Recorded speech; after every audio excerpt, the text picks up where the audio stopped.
മാപ്പ് നോക്കി ഓടിച്ച കാർ പാലത്തിൽ നിന്ന് താഴേക്ക് വീണു. വയനാട് ബവലി മഖാമിന് സമീപത്തുള്ള പാലത്തിലാണ് അപകടം. കർണാടക സ്വദേശികളുടെ കാറാണ് അപകടത്തിൽപ്പെട്ടത്. ചിക്കമംഗളൂരു സ്വദേശികളായ 3 പേർക്ക് പരിക്കേറ്റു. തൃശൂർ നഗരത്തിലെ ശുചീകരണ തൊഴിലാളികൾക്ക് ഓണക്കിറ്റ് നൽകി BJP ജില്ലാ കമ്മിറ്റി. വിതരണം ചെയ്തത് അരിയും പലചരക്ക് ഉൽപ്പന്നങ്ങളും വസ്ത്രവും അടങ്ങുന്ന കിറ്റ്. വിതരണത്തിന് നേതൃത്വം നൽകിയത് BJP ജില്ലാ president advocate KK Aneesh Kumar.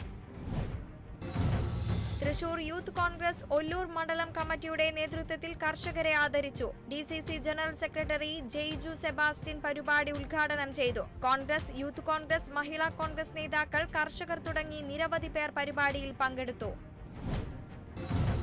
തൃശൂരിൽ കർഷക കോൺഗ്രസ് ജില്ലാ കമ്മിറ്റിയുടെ നേതൃത്വത്തിൽ കർഷക ദിനം ആചരിച്ചു. വയനാട് ദുരന്തത്തിൽ മരിച്ചവർക്കായി യോഗത്തിൽ പ്രാർത്ഥനാ ദീപം തെളിയിച്ചു. യോഗം സംസ്ഥാന ജനറൽ സെക്രട്ടറി AD സാബൂസ് ഉദ്ഘാടനം ചെയ്തു.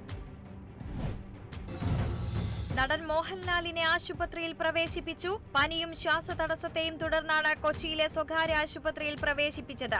5 ദിവസത്തെ വിശ്രമമാണ് മോഹൻലാലിന് ഡോക്ടർമാർ നിർദ്ദേശിച്ചിരിക്കുന്നത്. വയനാട്ടിലെ ദുരിതബാധിതർക്ക് കൈത്താങ്ങായി ആലപ്പുഴ ചമ്പക്കുളം DYFI മേഖലാ കമ്മിറ്റി ബിരിയാണി ചലഞ്ച് നടത്തി. ഓൺലൈനായി ബുക്ക് ചെയ്തവർക്കാണ് ബിരിയാണി എത്തിച്ചു നൽകിയത്. ആലപ്പുഴ ജില്ലാ സെക്രട്ടറി ജെയിംസ് ഷമുവൽ ഉദ്ഘാടനം ചെയ്തു. കേരള ബ്യൂട്ടീഷ്യൻ അസോസിയേഷൻ കോട്ടയം ജില്ലാ കമ്മിറ്റി മുടിയില്ലായ്മയ്ക്കൊരു പരിഹാരം എന്ന വിഷയത്തിൽ സെമിനാർ സംഘടിപ്പിച്ചു. സെമിനാർ സംഘടിപ്പിച്ചത് കോട്ടയത്ത് CITUവിന്റെ നേതൃത്വത്തിൽ. സെമിനാറിൽ പങ്കെടുത്ത് 50ഓളം പേർ.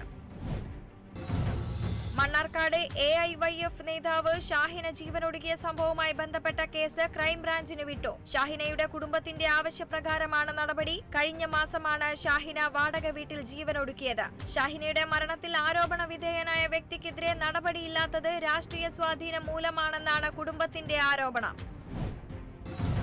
Kottayam Karukachal NSS higher secondary സ്കൂളിൽ രക്തദാന ക്യാമ്പ് സംഘടിപ്പിച്ചത് സ്കൂളിലെ NSS യൂണിറ്റിന്റെ നേതൃത്വത്തിൽ. ക്യാമ്പിൽ രക്തദാനം ചെയ്ത് വിവിധ മേഖലയിൽ നിന്നുള്ളവർ.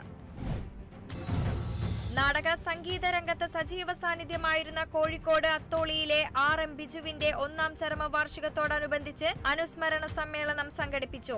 നാടക കോഴിക്കോട് ജില്ലാ വൈസ് പ്രസിഡന്റ് തങ്കയം ശശികുമാർ ഉദ്ഘാടനം ചെയ്തു. അത്തോളി ഹൈസ്കൂൾ പൂർവ്വ വിദ്യാർത്ഥി കൂട്ടായ്മയായ ചങ്ങാതിക്കൂട്ടത്തിന്റെ നേതൃത്വത്തിലാണ് അനുസ്മരണ പൊതുയോഗം സംഘടിപ്പിച്ചത്.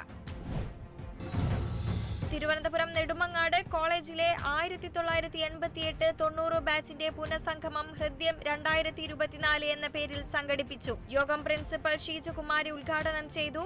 ചടങ്ങിൽ വിവിധ പരീക്ഷകളിൽ ഉന്നത വിജയം നേടിയ ഗ്രൂപ്പ് അംഗങ്ങളുടെ കുട്ടികളെ അനുമോദിച്ചു. പിക്കപ്പ് വാഹനങ്ങൾ മോഷ്ടിച്ച് പൊളിച്ചു വിൽക്കുന്ന സംഘം വയനാട്ടിൽ പിടിയിൽ. ആലപ്പുഴ സ്വദേശിയും മുൻ സൈനികനുമായ സുജേഷ് കുമാറും കോഴിക്കോട് ഫറൂഖ് സ്വദേശി അബ്ദുൾ സലാമുമാണ് പിടിയിലായത്. തുടർച്ചയായി വാഹനങ്ങൾ മോഷണം പോയതിനെ തുടർന്ന് അന്വേഷണത്തിലാണ് പ്രതികൾ വലയിലായത്. പാലായെ വ്യവസായ കേന്ദ്രമാക്കാനുള്ള സാധ്യതകളെക്കുറിച്ച് പഠിക്കാൻ വ്യവസായ വികസന സംരംഭകത്വ സെമിനാർ സംഘടിപ്പിച്ചു. Pala engineers forum, Pala management association, rotary club of Pala എന്നിവയുടെ സംയുക്താഭിമുഖ്യത്തിലായിരുന്നു സെമിനാർ. പരിപാടി MP ജോസ് K മാണി ഉദ്ഘാടനം ചെയ്തു. തൃശൂർ അരിമ്പൂർ കൃഷിഭവന്റെയും കോൾ കർഷക സമിതിയുടെയും നേതൃത്വത്തിൽ കർഷക ദിനാചരണം നടത്തി. മുരളി പെരുന്നല്ലി MLA ഉദ്ഘാടനം ചെയ്തു. കോഴിക്കോട് നെയ്ത്തുകുളങ്ങരയിൽ നിയന്ത്രണം വിട്ട കാർ കിണറിലേക്ക് മറിഞ്ഞു. ചേവായൂർ സ്വദേശി രാധാകൃഷ്ണന്റെ കാറാണ് അപകടത്തിൽപ്പെട്ടത്. വെള്ളിമാടുകുന്ന് അഗ്നിരക്ഷാസേന എത്തി കാർ യാത്രികനെ രക്ഷപ്പെടുത്തി. തിരുവനന്തപുരം വിതുരയിൽ 10ാം ക്ലാസ് വിദ്യാർത്ഥിനിയെ ജീവനൊടുക്കിയ നിലയിൽ കണ്ടെത്തി. മരിച്ചത് വിനീഷ് അശ്വതി ദമ്പതികളുടെ മകളായ ആത്മജ.